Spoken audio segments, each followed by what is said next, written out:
What is up, everybody? It's Frank, and I am back after a brief hiatus. I have finally decided on what series I'm going to be doing next. This is Etrian Odyssey. It's a turn-based battle system mapping exploration dungeon crawler type RPG, and I have decided to invoke a little challenge upon myself. So we're going to start a new game, and I'm going to explain the rules to you. So,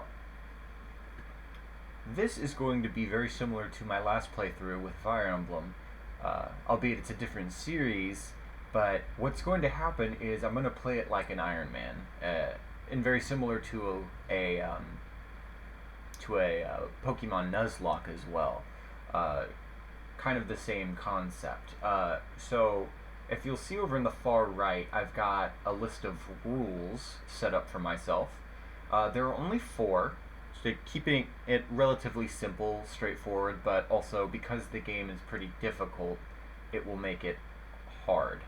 So the first rule, obviously, is in light of the Iron Man, dead characters stay dead.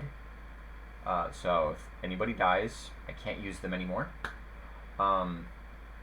Number 2 is that there are no duplicate portraits allowed. So what this means is all characters are going to have a unique flair to them. I'm going to give them all relatively creative names. I mean, in my opinion, they'll be creative. You may disagree with me, but that's okay too. But what this also ends up meaning is that I'm only going to get 4 units of each class. So if I mess up too many times and lose too many protectors, for example, I won't have any more protectors to use for the rest of the game. If I lose 4 protectors, I don't get any more, because there are only 4 portraits in this game for the protectors, and for all the classes, as a matter of fact. Rule number 3 is if I have a party wipe, then that is a game over. So very similar to losing your main lord or having a blackout in Pokemon Nuzlocke. If I get a game over in-game, it is an actual game over, and this run will end.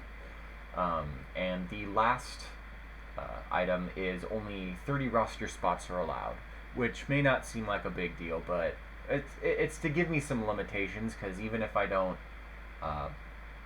end up having a game over in the game, I will inevitably start getting towards that point if I have too many deaths rack up.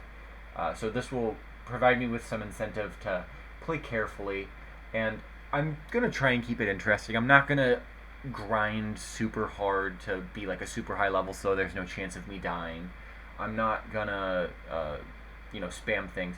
However, something that I am going to do is I'm going to try and utilize multiple parties throughout, and so I can keep a larger group of units at a level that I can use them at.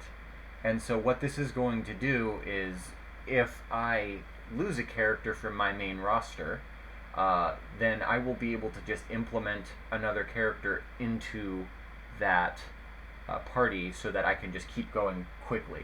And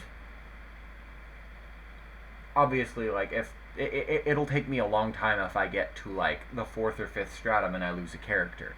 That would be incredibly sucky, and I know that nobody wants to watch me grind somebody up from level 1 all the way up to whatever, like level 50 something that it's going to need to be at in order to rejoin the party at a decent level.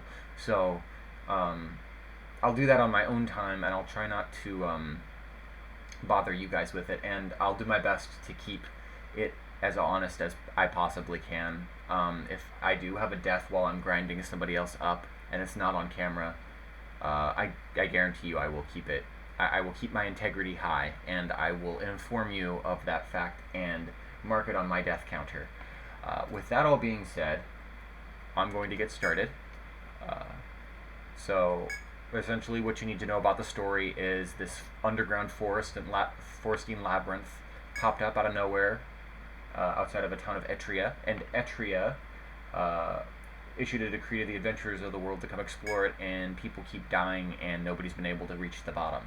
So people keep coming, though, because of the promise of fame and treasure and all that stuff. So essentially, the Yggdrasil Labyrinth is what we're going to be exploring. We're the latest adventurer to journey to Etria in response to the Rada's proclamation. The Rada's like their legislative system, so you'll actually see a little allusion to the Rada in my character roster. So I will get there.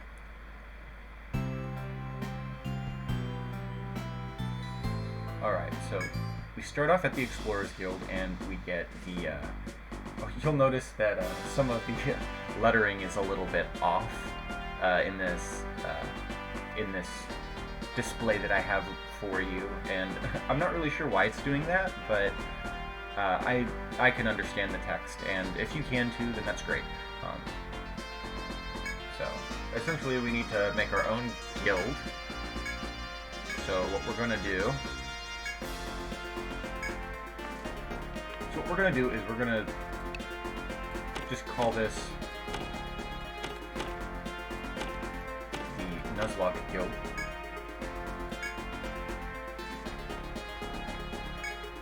Alright. Now, we need to register some adventurers. And I think, before I delve into my character creation, I also think that it's worth mentioning why I want to do it this way.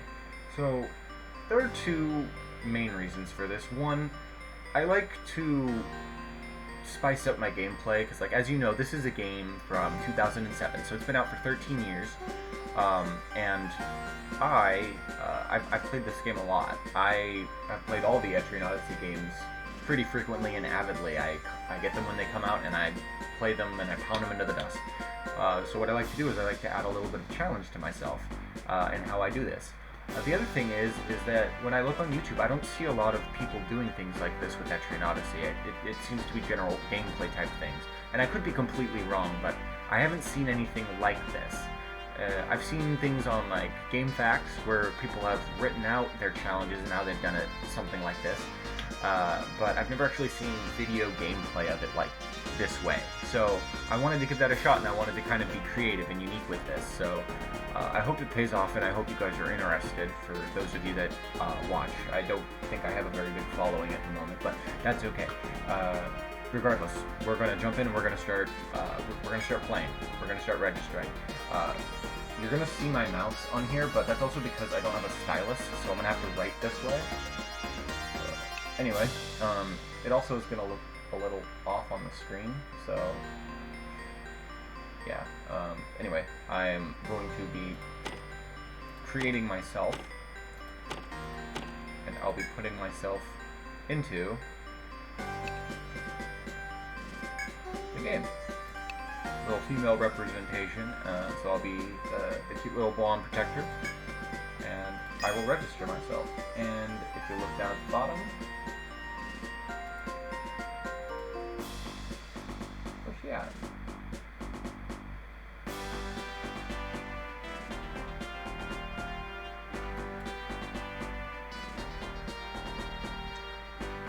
Alright, I gotta pause this for a second while I figure out where my portraits went. Okay, I got it to work. I don't really know what was happening, but it's working now. So Frank is now down on the roster, and we are going to continue on and register our next character, which is actually going to be Rada. I told you there was going to be a little allusion to that in the naming for my roster. She's going to be a medic. She's going to be the one with the big bow in her hair. Do that. Now she's down there on our roster. Next, we will be making Vance. And Vance is going to be a Lanchneck.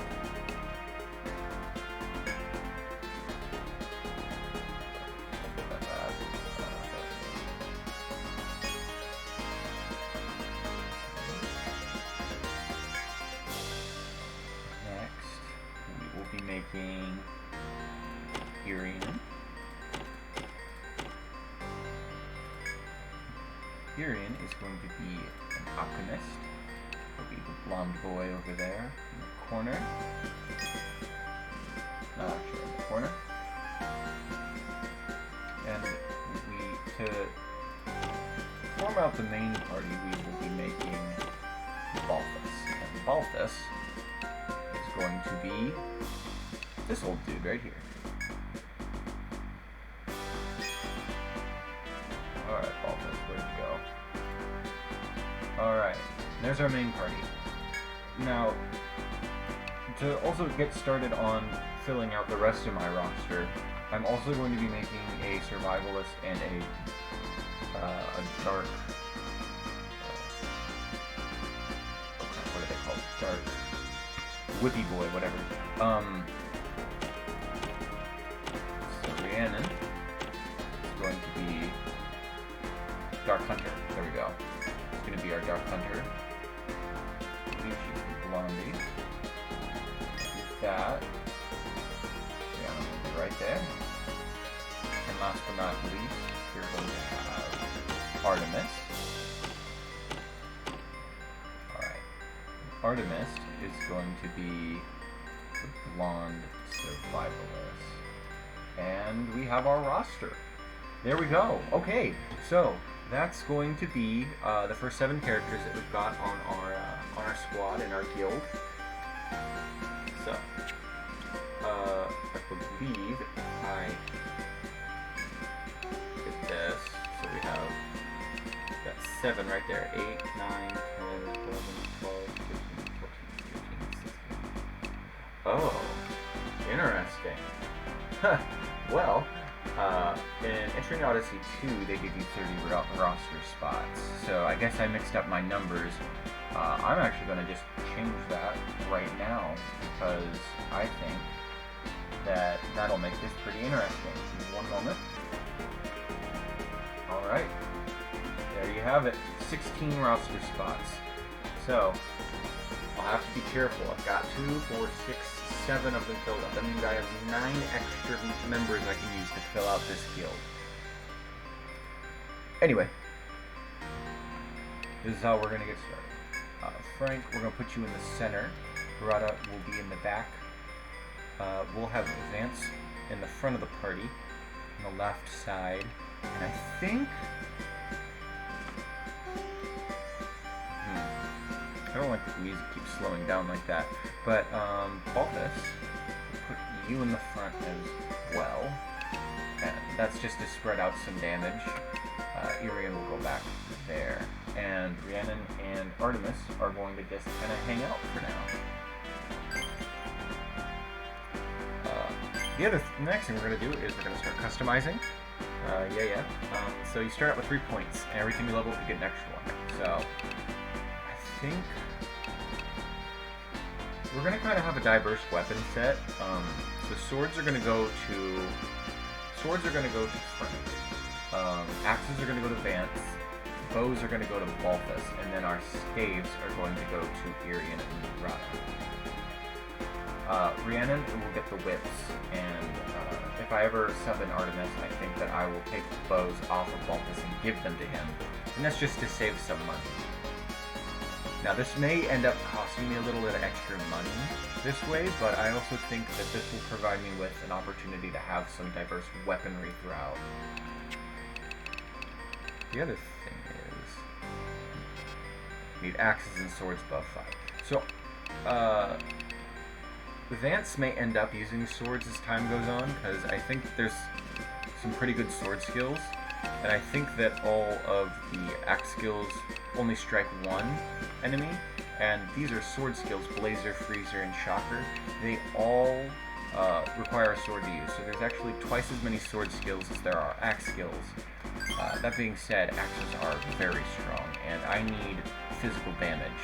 I'm not too worried about elemental damage for now, because Balthus will be able to imbue weapons as time goes on, and Irian is going to provide us with some magical nuking from the back. And then, yeah. Alright, so we got Crush, and... no, we don't have that. We're also gonna... let's see. We're gonna start immediately moving towards this 2-hit. So, we're also gonna level up 1 into swords. Next with Frank, we're going to... now this is a passive skill to automatically block enemy attacks. but that is going to be a lot further down the line. So what I'm going to do for now is I'm going to work on getting front guard and back guard, and it will take damage in that line's place. So what Frank is essentially going to be doing, feels weird talking about myself in the third person, but we're going to get front guard and back guard, and we're going to essentially funnel all of our defensive items to Frank. And Frank is more or less not going to really be attacking as much, and is going to be more focused on protecting. There's not a lot of TP in the beginning to use that too frequently. I didn't mean to press that. But as time goes on and Frank gets more TP, I'll be able to use that more frequently and consistently. So it'll be very important for Frank to have a lot of defense. And alright, I'm still thinking of Etrian Odyssey 2. There's a particular skill that as the protector takes damage, their defense increases. But that is definitely Etrian Odyssey 2. Now, there's definitely no alternative here. We want to increase defense, and we want to increase speed, because we want to kill them fast, and we want to be able to take a hit. So, if you haven't noticed, everybody's TP and HP is starting out at a relatively low number, and the game's difficulty spikes pretty early, and it just kind of stays on a consistent uphill slope. So you have to be very careful going into these dungeons, because if you get ambushed on the first floor when you're level 1, you are very likely to lose a unit, and in my case, I can't really afford to have that happen. So we want the heal rate and speed. We're actually going to do this because this will affect all of our healing spells as we go on. So, and then small healing after battles with no TP cost. I definitely want to put a point into that when I go to level 2. So I want to have it available to me. We're going to put one into both fire and ice, and we're going to get fire. And fire is going to be our main spell for level 1. And we're going to slowly work our way down and get ice, and then we're going to get volt. And then we'll work on getting the other spells like thunder and Thor and freeze and Cositus, flame and inferno. So that should be all the skill points that we need. And he is going to instruct us to go over to the Rada Hall. Rada Hall is going to give us a mission, and that'll put us into the dungeon. Yeah. They're essentially saying you can't just create a guild, which, you know, at least they have a sense of realism there. Like, I understand it's a video game and this is the point of the game, but like, they make it seem like you have to be qualified. You can't just waltz in there and do these things. So, I've only been playing for about 19 minutes so far. Anyway. I'm also just going to visit these places real quick so I don't have to deal with the introductory blurbs when I come back. So, you can buy medicine from this guy, and oh, you know, that actually might be a good idea. We'll buy 3. And then he can also revive your allies, which we will not be doing. So, the other thing is, Shalik is good. We're going to want to equip ourselves before we go out there. We don't want to start with our base level gear. So, weapons-wise, I think we're going to focus on getting an axe for Vance. We're going to get a bow for Balthus. And then I'm not going to worry about the whip for now because Rhiannon is in the main party. So, staff for one. I think I'm going to buy the staff. Just one. And then we're going to get some armor. So, you're going to notice that the Targe is 40, Ental is their currency system, but gold, it's gold, is 40 gold more expensive than the hairpin and the knit glove. But the thing you'll see here is that they all provide 1 defense. The leaf boot at least has for 10 extra gold is an extra point of agility as well, which is definitely something that intrigues me, but you should not buy the Targe. The Targe is a ripoff. You should not buy it. When you get better shields, then yes, you should get one, but buy a leaf boot and buy 2 of those and 1 of these, and what we're going to do is we're now going to, we're going to equip the Knit Glove and the Leaf Boot onto Frank. Oh, I just realized why you need the shield. I stand by what I said. You should not get the Targe for your party, except if you have a Protector, because a Protector's shield skills require the equipping of a shield. So, Frank is going to equip the Targe. That's going to lower his agility, but if I'm using front or back protect, then I automatically go first. So it doesn't matter. The other damage stuff will be, I'll deal with that when it comes around. I'm going to give these boots to Bulbous, and I also think I'm going to give some boots to, nope, not to you. I'm going to give them to Radha, because I want her to be able to heal before the enemy attacks a second time, because that will definitely kill some people if I'm not careful. I still have 200 Entall, so I might actually purchase one more leaf boot, and I'm going to give it to Etrian.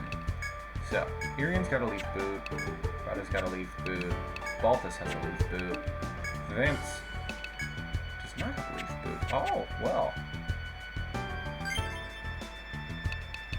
Frank has a glove. Okay, so then we're definitely going to buy one more leaf boot, and now we have 40 Entall left. That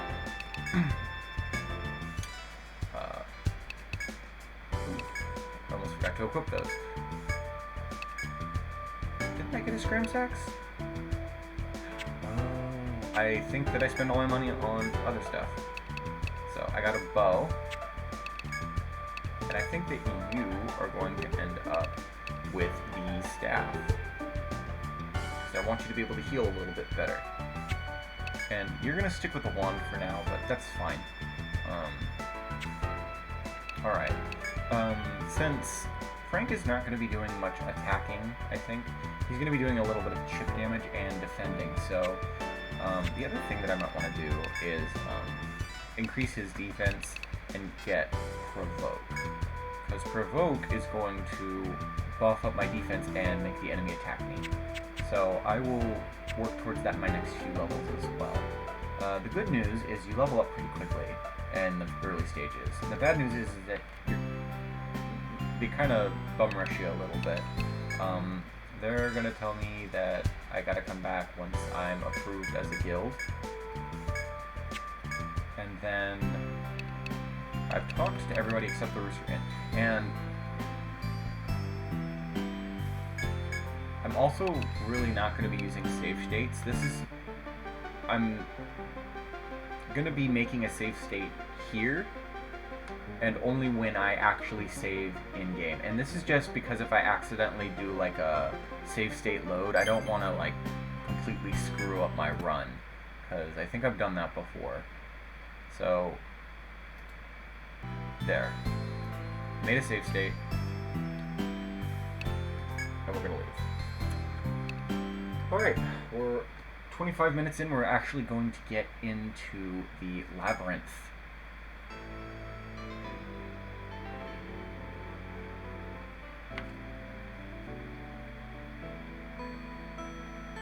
Alright, so, I haven't played this game before.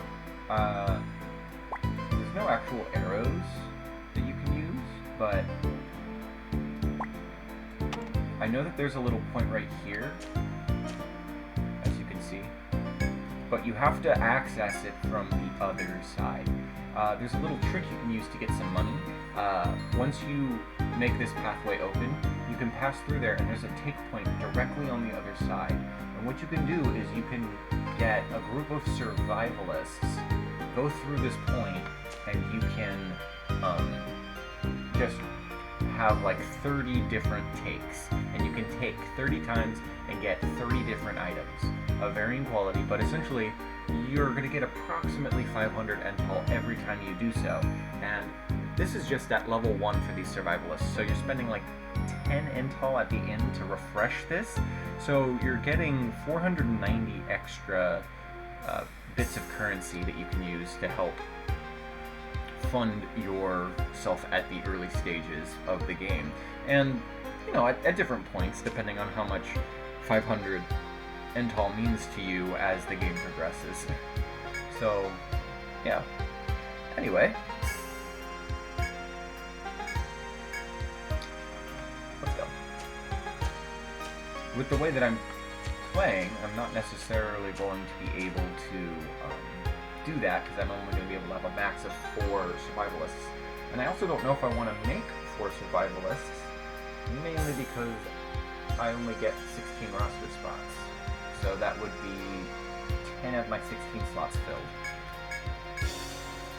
So he's essentially going to tell us how to make a map, and he's going to give us a little red area to draw within. So we have to complete the map within this area. I don't want to ask about the labyrinth because I know about it.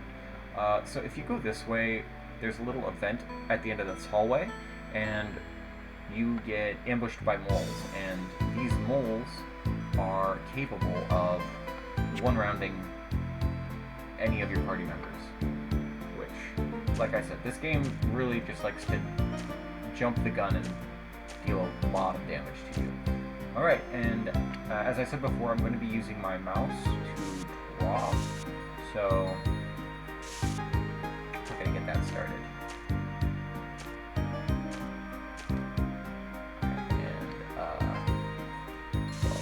This corner. Oh, and our first encounter of the game is a mole. Yeah, but you will see very quickly why I'm so terrified of these things.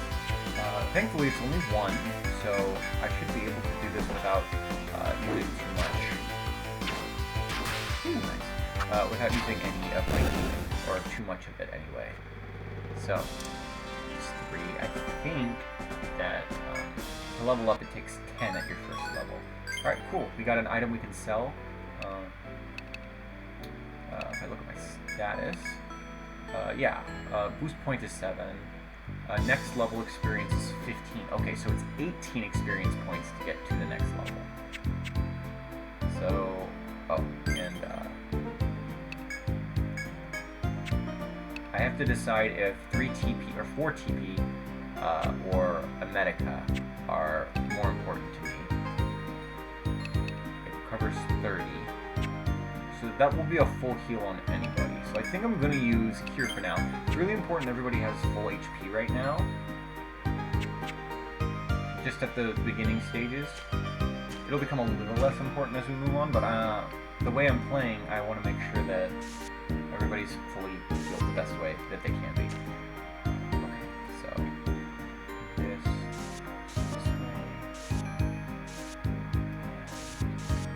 I think I can go in this way.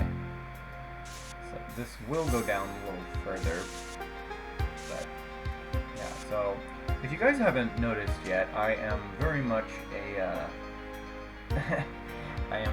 an RPG fanatic, so I will be playing a lot of these games on this channel. Alright, tree rats, not bad. Crush. Okay, so I can only use this skill once, so I have to figure out if I want to use it on the wood fly or not. The tree rats can be dangerous as well, but I think I'm going to use fire on these. So I'm going to buff up my guys here, and we're going to increase our speed. And we're going to try to take out a tree rat.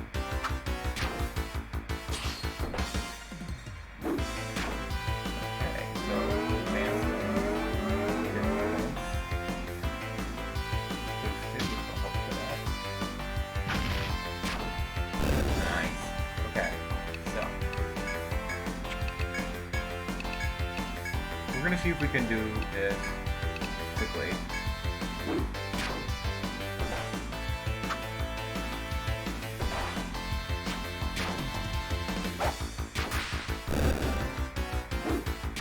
Awesome. Okay, so as you can see, you almost get as much experience from one mole as you do for 2 of the wood rats and a wood fly. So, tree rat, sorry. So, the other thing that Rada is going to be doing, because she's now out of TP, and this is why I bought the Medicas, is so I don't have to go running back to town every time my healer runs out of TP, is I'll have a couple Medicas on standby, and I may not need to use them, but save me some steps. I'm gonna put that there. But so I don't have to go running back to town every time my medic runs out of healing. So this way it just gives me a little bit extra. So let's see.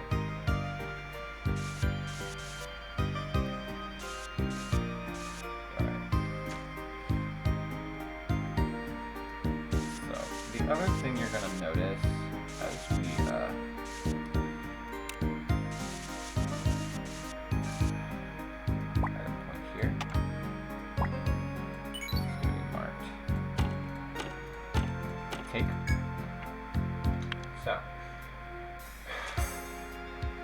oh, I'm so wrong, that's embarrassing. It's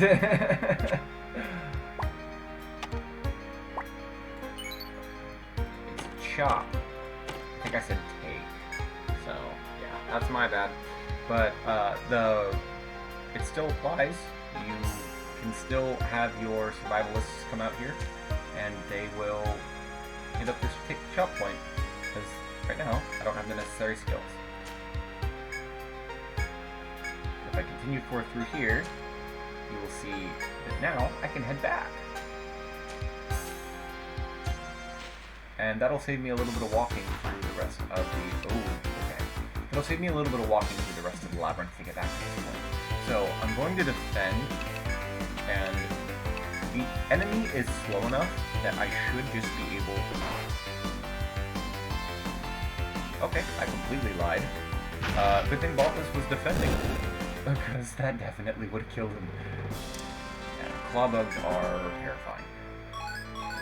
This is also why I wanted to invest in fire. I don't think that the claw bug has resistances to the other elements, but I know that he's weak to fire. So we're gonna try and go a little further, and then I'll probably call it quits for this episode. But ooh boy. 3 wood flies, not bad. Let's go this way. Alright, this is going to be the time to use Crush, because I think that if I finish up this battle, I will be... we're going to increase party defense. When we finish up this battle, I will go back to town. So we're going to nuke the other wood flies.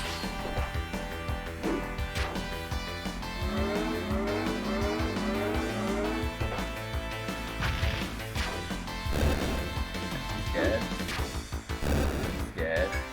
And there's only one guy left, so we're gonna rush him down real quick and wow. Whoa! Okay, these guys deal so much damage. Oh my god. Okay. And we hit level 2. So what I'm gonna do is while I'm here, I'm gonna work on customization. And axes above 3. What was I working on? 2 hit. Okay, so I definitely want this skill. This is like the #1 skill I want. And leveling up Crush, at a certain point it increases the amount of TP it costs to use it. So I'm going to leave it at level 1 for now, because the damage on that will still increase without me having to worry about TP cost just by doing this. And this also puts me closer to getting 2 hit. I've got front guard and back guard.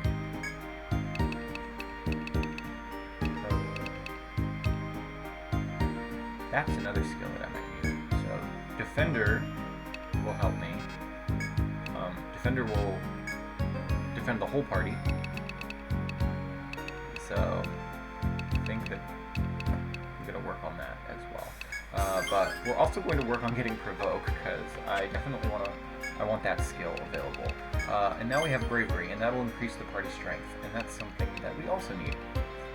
So, I think we're also going to be looking for Blaze, Frost, and Shock. Because you learn the skill, but then every point you put into it, I believe, lowers the amount it costs. So, this is another skill we're going to want. So, it'll heal party HP at the end of each turn. Greta is going to get Patch Up, because that'll heal us a little bit at the end of each battle. So, for example, in this situation, I'd probably end up with like 26 on Frank, and 26 on Vance, and like 15 on Balthus. I'd still need to heal them, but if I had only taken like 2 damage, it would be fine. So, we're also going to now have an Ice Spell, and it's time to flee. So we're gonna run, running back. I don't think I can actually walk sideways in this game. I'm not sure. Oh, no, we didn't make it. Okay. And we're gonna use Threat Card here. We're gonna pretend. Oh god, okay,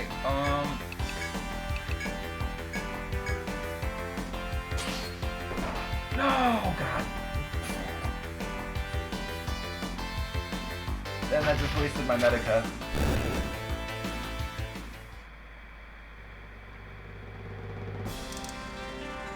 Oh god. Oh no. Okay.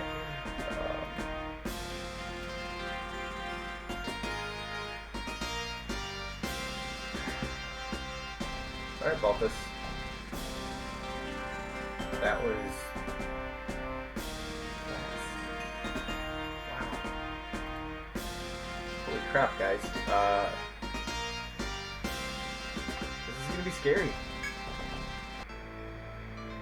Playing this way is gonna be scary.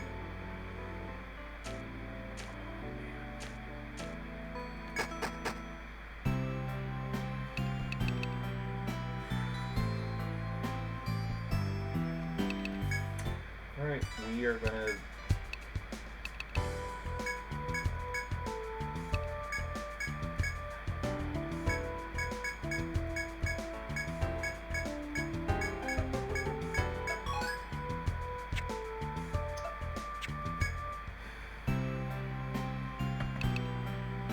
Alright then, we're going to heal at the Rooster Inn.